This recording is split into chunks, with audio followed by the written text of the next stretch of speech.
قل اُنَبِّئُكُم بِخَيْرٍ مِّن ذَلِكُم، دنیا کا تن بندھن، دولت، پراپرٹی، عورتیں، بچے، سونے چاندی کے ڈھیر، سدائے ہوئے گھوڑے، انعام، جانور، چوپائے، بیل، بکری، مینڈی،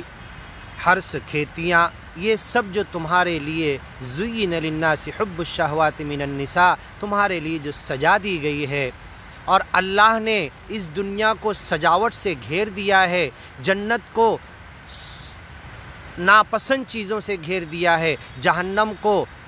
دل کے اچھے لگنے والی چیزوں سے گھیر دیا ہے، تو اب ان مایا کی طرف جو بھاگے گا سیدھا جہنم میں جا کے گرے گا۔ کیا میں تمہیں بتاؤں دنیا کی مایا، تن من دھن، دولت، پراپرٹی، اس سے بہتر چیز کیا ہے؟ قل، ان سے کہہ دو، اُنَبِّئُکم، کیا میں تمہیں بتاؤں، بِخَیْرٍ مِّن ذَلِکُم، اس سے بہتر تمہارے لیے کیا ہے جو تم دنیا کا آکار دیکھ رہے ہو، اس آکار کے پیچھے اپنے ایمان کو بیکار مت کرو، بلکہ تم اس دھوکے کے فائدے کو، اس وقتی فائدے کو، متاع قلیل کو، متاع غرور کو، تھوڑا فائدہ ہے، ٹیمپرری ہے، دھوکے کا فائدہ ہے۔ ان من ازواجکم و اولادکم عدوا لکم، تمہاری بیویاں اور تمہارے بچے گیان سے اگر روک دے، گیان کے راستے پہ چلنے سے روک دے، گیان کے کام سے روک دے، تو تمہارے دشمن ہیں، فتنہ ہے۔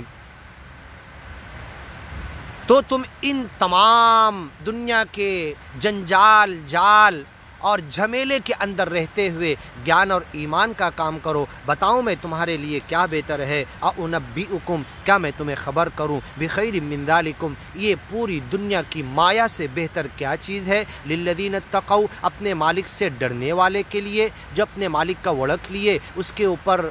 ایمان لائے، اس گیان کو قبول کیے، اور ایک مالک کو چھوڑ کر پھر کسی خدا کو اس کے ساتھ ملاوٹ نہیں کرتے، شرک نہیں کرتے، ایسے تقوی والے ہیں، اپنے رب سے ڈرنے والے ہیں۔ عند ربہم، ان کے رب کے پاس مالک نے مہمان نوازی کے لیے تیار کیا ہے، جنات تجری، ایسے باغات جس کے نیچے سے نہریں بہہ رہی ہوگی، خالدین فیہا، اس میں ہمیشہ رہیں گے، وازواج مطہرہ، اور ان کے لیے پاک بیویاں ہوگی، اچھے جوڑے ہوں گے، ورضوان من اللہ، اور اللہ کی طرف سے اللہ ان سے راضی ہو جائے گا، واللہ بصیر بالعباد، اور اللہ اپنے تمام بندوں کو دیکھ رہا ہے۔ الذین یقولون ربنا، الذین یقولون ربنا اننا آمنا فاغفر لنا ذنوبنا، انشاءاللہ آگے کی ویڈیو میں سنتے ہیں۔